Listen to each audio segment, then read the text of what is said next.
हरियाणा खाद्य एवं आपूर्ति विभाग के एडिशनल चीफ सेक्रेटरी पी के दास जी हमारे साथ मौजूद हैं, इनसे बातचीत करेंगे। दास साहब, धान का सीज़न आने वाला है। पिछली बार धान के सीज़न में जैसे कि शिकायतें मिली थी, कई अनियमितताएं मिली और 85-90 करोड़ का घोटाला की चर्चा रही। इन सब चीज़ों पर विराम लगे, उसके लिए क्या कदम उठाए गए हैं?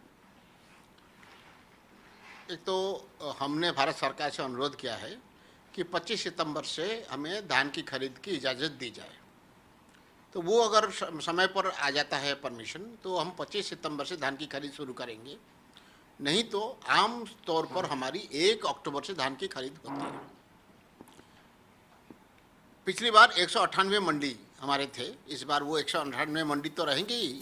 कुछ ऑक्सिलरी परचेज सेंटर भी हम बना रहे हैं ताकि मंडियों में भीड़ ना है, जो कोरोना के ध्यान में रखते हुए जैसे गेहूं के समय एहतियात बरता गया था ऐसे करेंगे। शेड्यूल करके डेली जिन किसानों को बुलाएंगे उन्हीं किसानों को ही मंडी में आने देंगे और उन्हीं से खरीदेंगे। इससे मंडी में भीड़ कम होगा। जैसे पीछे मास्क और सैनिटाइजर का बंदोबस्त किया गया था मंडियों में, वैसे ही बंदोबस्त किया जाएगा। किसी को अगर बुखार है, खांसी है या और किस्म की कोई दिक्कत है तो उनको मंडी में ना आए, ये बात कहा जाएगा।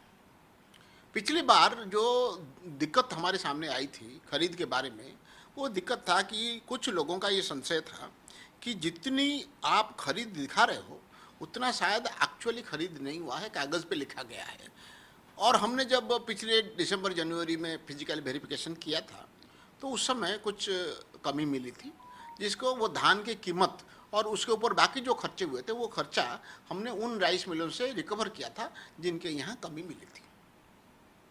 हमने अपने जो यहाँ एनालिसिस किया, ये पाया गया क्योंकि पिछली बार और उससे पहले कई सालों में मंडी से माल उठा के लेने की जिम्मेदारी मिलर को दी गई थी। तो इसीलिए लगा कि शायद माल आया है और माल उठा लिया गया है, ये सर्टिफिकेट अगर दे दें वो पकड़ में नहीं आता है।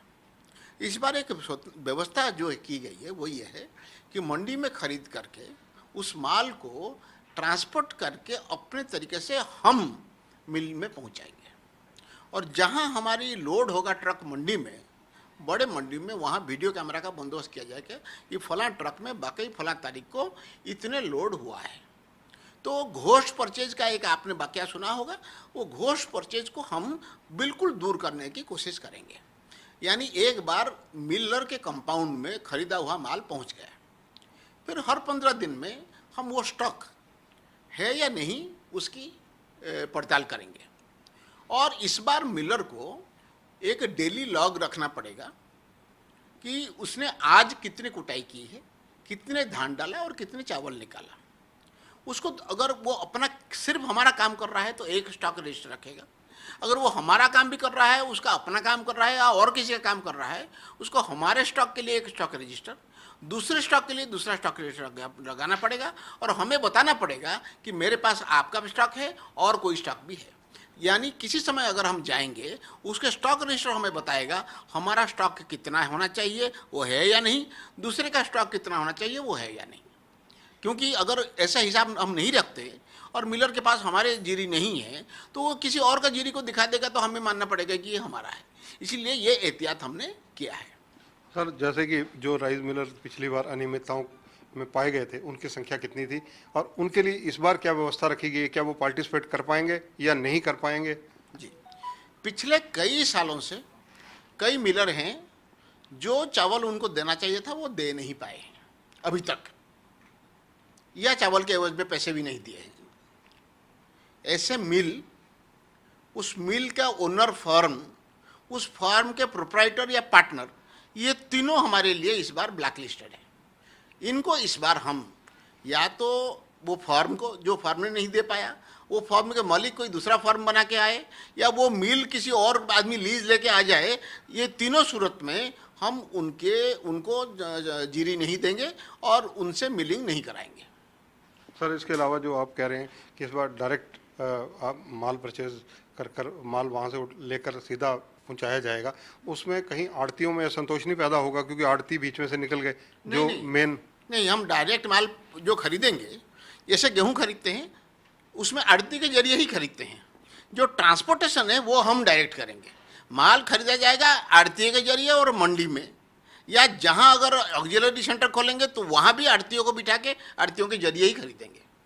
सर इसके अलावा क्योंकि जैसा कि आपने भी जिक्र किया कोरोना का चल रहा है, लगभग 200 के करीब जो मंडियां पिछली बार थी, इनमें कितना विस्तार किया जाएगा, किस लेवल पर और बनाई जाएंगी और क्या क्राइटेरिया रहेगा वहाँ का? हम कोशिश कर रहे हैं ऑक्सिलरी सेंटर वहां खोलने के लिए जो राइस मिल जिनमें कंपाउंड बड़ा हो और वो इच्छुक है खोलने के लिए, तो हम मान लीजिए किसी राइस मिल को 5,000 टन देना है और 3 आड़तियाँ हमारे पास ऐसे हैं जिनका कुल मिला के 5,000 टन की आवक होनी है। वो तीनों आड़तियों को उसी मिल में बिठा देंगे और उनके किसानों को सीधा वहीं आने के लिए कहेंगे। तो आड़ती हमारी तरफ से जैसे काम करते हैं मंडी में वहाँ करेंगे और जितना उस मिल को देना है जीरी, उतना जीरी वहीं हम खरीद लेंगे। इसके अलावा अगर सर जिक्र किया जाए, क्योंकि पिछले दिनों जिस प्रकार से आपने जो आपके विभाग के कर्मचारी कहीं ना कहीं जिनके एशियाज के इशू थे और मुद्दे थे, उनको लेकर भी आपने रणनीति तैयार की थी, उसमें क्या प्रोग्रेस हुई? काफ़ी हद तक जो डिसिप्लिनरी प्रोसीडिंग पेंडिंग थे उसको हम एक निर्णय लेने की स्थिति पर ले आए हैं और इस बार जब हम मंडी अलर्ट करेंगे, जिन कर्मचारियों के ऊपर रिकवरी खड़ा हुआ है उनको पहले मंडी अलर्ट नहीं करेंगे। पहले जो साफ सुथरे छवि वाले हैं जिनसे रिकवरी नहीं है उनको मंडी की जिम्मेदारी देंगे। उनको देने के बाद जो बच जाएगा अगर ज़रूरत पड़ेगा तभी इन लोगों से लेंगे जिनसे अभी रिकवरी लेना है। तो ये हैं ठेकेदार जो कि बता रहे हैं कि किस प्रकार से जो इस बार धान का सीज़न आने वाला है उसको लेकर उनके विभाग की तैयारियां चल रही हैं। कैमरामैन सुनील के साथ चंद्रशेखर धरनी, पंजाब केसरी टीवी, चंडीगढ़।